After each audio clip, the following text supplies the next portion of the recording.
Hello friends, मी पल्लवी. आपल्या चॅनलमध्ये तुम्हा सगळ्यांचं अगदी मनापासून खूप खूप स्वागत.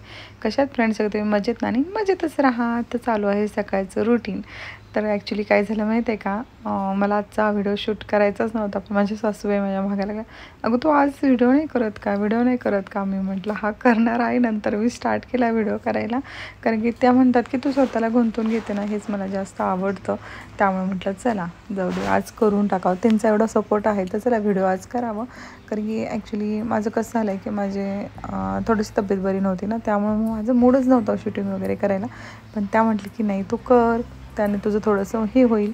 तर मग मी ते शूटिंग करायला घेतलं. आज धुतले होते केस सकाळी, मग मस्तपैकी तेल लावलं, अर्धा तासाने मस्तपैकी केस धुतले आणि केस थोडेसे वाळलेत, 80% वाळलेत, म्हणून मी ते केस विंचरून घेत आहे. कारण की 80% वाळल्यानंतर केस शक्यतो विंचरत चला, नाहीतर आपले केस इतके डॅमेज होतात ना, त्याचे आपले फाटे वगैरे फुटतात आणि आरते फुटतात. त्यामुळे शक्यतो तसंच करायचं. 80% केस वाळल्यानंतरच आपल्याला हे करायचं. मग आलेले आहे इकडे डायनिंग किचनमध्ये, पण खूप सारा राडा पडलेला आहे बघा. आणि जे काय हे असतं बघा, आपलं सुई दोऱ्याचं वगैरे जो बॉक्स असतो ना, ॲक्च्युली हा खूप म्हणजे खूप जुना आहे. मला आठवत पण नाही आहे कधीचा हा जुना आहे. त्यामध्ये असंच काही ना काही टाकलं जातं आणि ते जे रीळ असतात बघा दोऱ्यांचे वगैरे, ते एकमेकामध्ये एवढे गुंतलेले होते ना, काढणं कठीण चाललं होतं मला ॲक्च्युली. आणि कधी कधी आपल्याला ही अशी सवय असते बघा, घाण उठून कात्री कुठे घ्यायचं म्हणून माणूस काय करतो, पटकन दाताने तोडतो.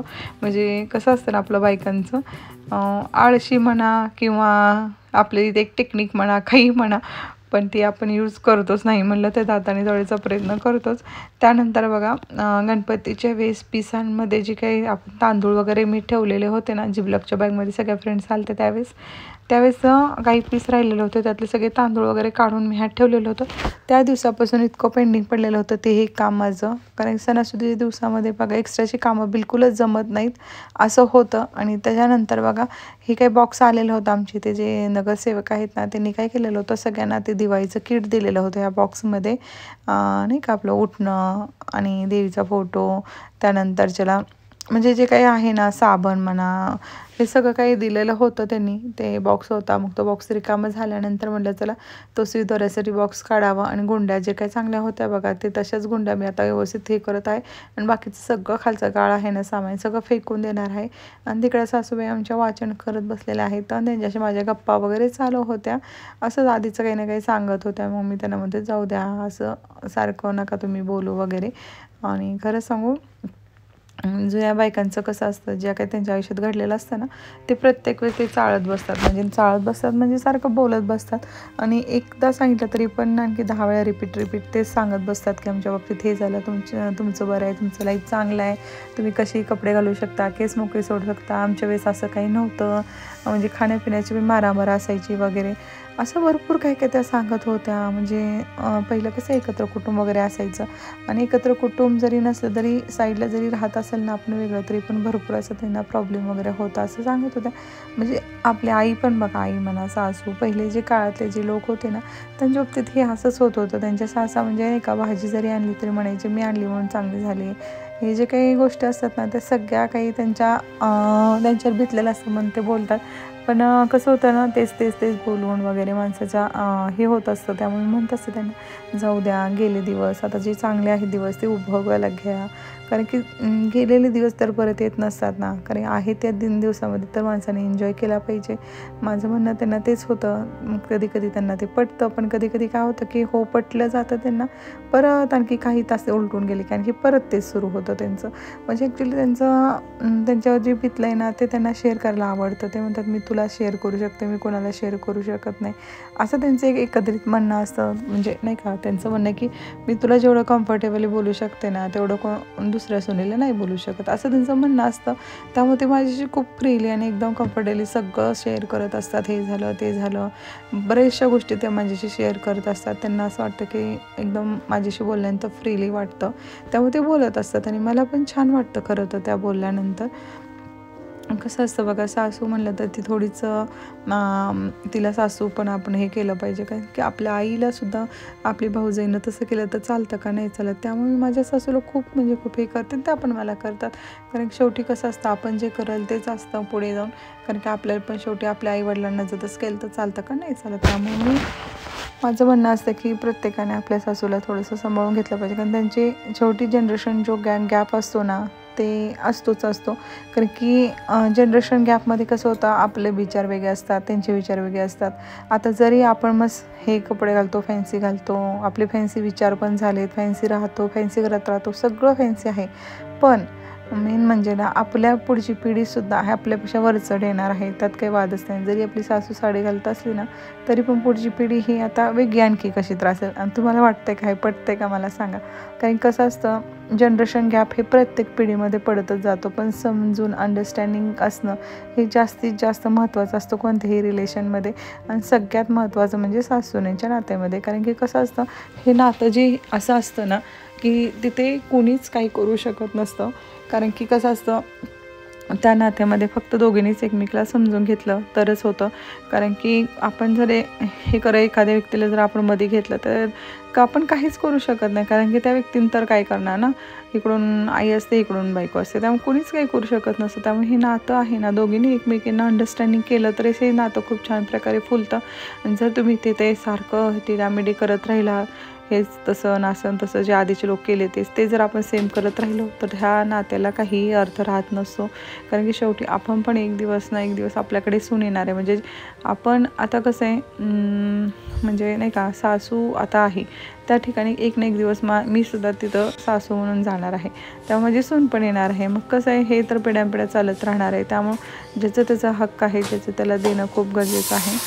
बरोबर ना? तुम्हाला काय वाटतं मला नक्की सांगा कमेंट करून. आणि त्यानंतर बघा, तिथलं आमच्या इथे ना काय झालं तर दिवाळीच्या वेळेस ना खूप सारं तेल म्हणा, मेणबत्तीचे डाग, हे ते आणि चपल्यांचं वगैरे खूप घाण झालेलं होतं. त्यामुळं आणि नेमकं डोर उघडला आणि ते दादा आमचे रोजचे असतात ना पुसणारे, ते पण मला दिसले. ॲक्च्युली मी त्यांना बोलवलेलं वगैरे नव्हतं, मी सगळं करणार होते, पण ते म्हणत होते तुम्ही कशाला करताय, मी करतो वगैरे असं त्यांचं म्हणणं होतं. पण काय माहीत, मी म्हटलं नको, मी करते म्हटलं. कारण की खूप सारं घाण झालं होतं. कारण की कसं होतं माहिती आहे तुम्हाला, त्या व्हिडिओमध्ये व्यवस्थित दिसत पण असेल, पण रिअलमध्ये खूप असं घाण झालेलं होतं. कोपऱ्याने साईडनं खूप घाण. कारण हे लोक काय करतात माहिती आहे का, पोछाने पुसतात ना, नुसतं मधलं पुसून घेतात आणि साईडचं खूप सारं घाण झालेलं होतं. म्हणजे तेलाचंच असं दिवाळीच्या आधीपासून घाण होतं. आणि माझी चूक झालेली आहे की दिवाळीच्या आहे म्हणल्यानंतर मी थोडंसं साफ करून घ्यायला पाहिजे होतं, मी स्वतः करायला पाहिजे होतं, तर मावशीकडनं घ्यायला पाहिजे होतं, पण ते माझ्याकडनं राहिलं खरं तर. त्यामुळं म्हटलं तर जाऊ दे, आपण स्वतःच करावं. म्हणजे खूप दिवस झाले हे काम पेंडिंगच पडलेलं होतं. मग मी घासून घेतलं चांगलं, एकदम स्वच्छ असं झालं बघा. आणि त्यानंतर ते दादा म्हणत होता ठीक आहे, तर तुम्ही ताई घासतायच, तर मी पुसून वगैरे घेतो, तेवढं तर मला करू द्या, कारण तुम्ही माझ्यासमोर काम करता हे मला योग्य वाटत नाही आहे. त्यामुळं मग त्यांना म्हणलं ठीक आहे चालेल, तुम्ही पुसून घ्या, म्हटलं मी हे करते. मग त्यांना आम्ही काय करतो माहिती आहे का, दिवाळीच्या वेळेस पण ह्या काका वगैरे असतात ना वॉचमन, त्यांना मी पैसे वगैरे पण देतो, दिवाळी देतो त्यांना. म्हणजे हे प्रत्येक वर्षी आम्ही करतो तुमच्या सोसायटीमध्ये. जरी तुम्ही हे करत नसाल ना, तर नक्की करायला लागा. त्यानंतर बघा, हे कोपऱ्याने काय झालं की ब्रश पोहोचतच नव्हता. मग हे दात घासायचा जो आपला ब्रश असतो ना, तो आणला मी जाऊन आणि त्याने व्यवस्थित असं हे करून घेतलं. कारण की प्रचंड असं घाण होतं बघा, नाही म्हटलं तर. यांनी आमचं चुकूचं कसं आहे माहिती आहे का, यायचं आणि चपला बाहेर ठेवायचं. स्टँड आहे चपलीचं, पण तिथे ठेवायचं त्याला नकोच वाटतं. काय मी तो विसरतो का कशाने, की पटकनी घरात यायची घाई असते म्हणून तो तसाच करून येतो, माहीत नाही, तो तसंच म्हणजे प्रत्येक वेळेस होतं त्याच्याकडनं तसंच. त्यानं तिकडे घसा घासून घेतला बघा, कारण काहीच करू शकत नव्हते, खूप सारं घाण झालेलं होतं. जशी राहायला आले जानेवारीपासून म्हणते आज करते उद्या करते, आणि करायचं म्हणलं तर विसरून जात होते. नाही तर दुपारी करायला काहीच हरकत नसतो, वेळ असतो. आणि खूप सारा निर्मा पण मी टाकला होता ना, मग तिथून असं सावकाश वगैरे येत होते मी. तरी सासूबाई म्हणत होते तू कशाला करते, जाऊ दे की मावशी करेल. मी म्हटलं मावशी करायला गेली तर 1 तास जाईल, म्हटलं जाऊ द्या, त्यापेक्षा मी करते असं त्यांचं म्हणलं मी त्यांना. आणि मग मी करायला घेतलं. आणि त्या तिकडे बसल्या होत्या, ज्ञानेश्वरी त्यांना दिली होती वाचायला. म्हणलं ज्ञानेश्वरी वाचते म्हणलं, तर वाचत पुस्तक माहितल्यानंतर म्हणलं की ज्ञानेश्वरी वगैरे वाचते म्हणलं, मग त्यांना दिलं मी ते पुस्तक. कोपऱ्याने लय घाण होतो.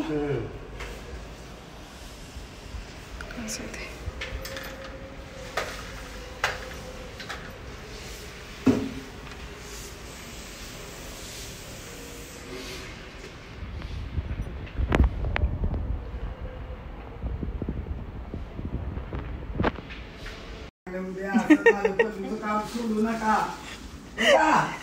काम सोडू नका पल्लूचं कधी साडी नेसा चांगलं झालं का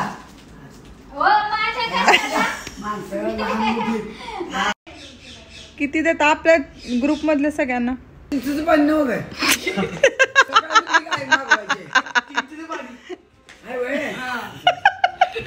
पल्लू म्हणली होती रे बाटल्या हा असं काय कमी म्हणत होता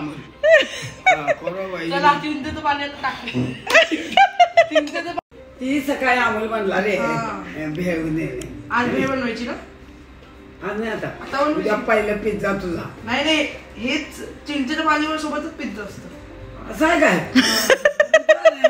आपलं उद्या आपण मिळून खावली कुरले म्हणताय आपण बनवायचं पिझ्झा ह्याच्यानी बर पण आजीला नाही आवडत पिझ्झा निमिषला नाही आवडत आजी पिझ्झा निमिषला नाही आवडत मग कसे मागवायला पाहिजे मला आवडत एवढं प्रेम करणं ऐका हे पिया मस्त एवढं प्रेम करून चिंचेचं पाणी प्यायचं ती पिते तवा आता भेळ आहे की चिंचेचं पाणी टाकून देऊ दोन बाय निमिष चिंचेचं पाणी त्याला सांगा एक बॉटल घेऊन जा म्हणून दोन दोन नको म्हणून सांगा त्याला ही काय कशाला 2 बॉटल त्या एक बास की सांगा की तुम्ही तर हा 2 बॉटल घेऊन चालले सांग बघा की बाय कुठे चालला का मित्राच्या घरी नाईट आउट बाय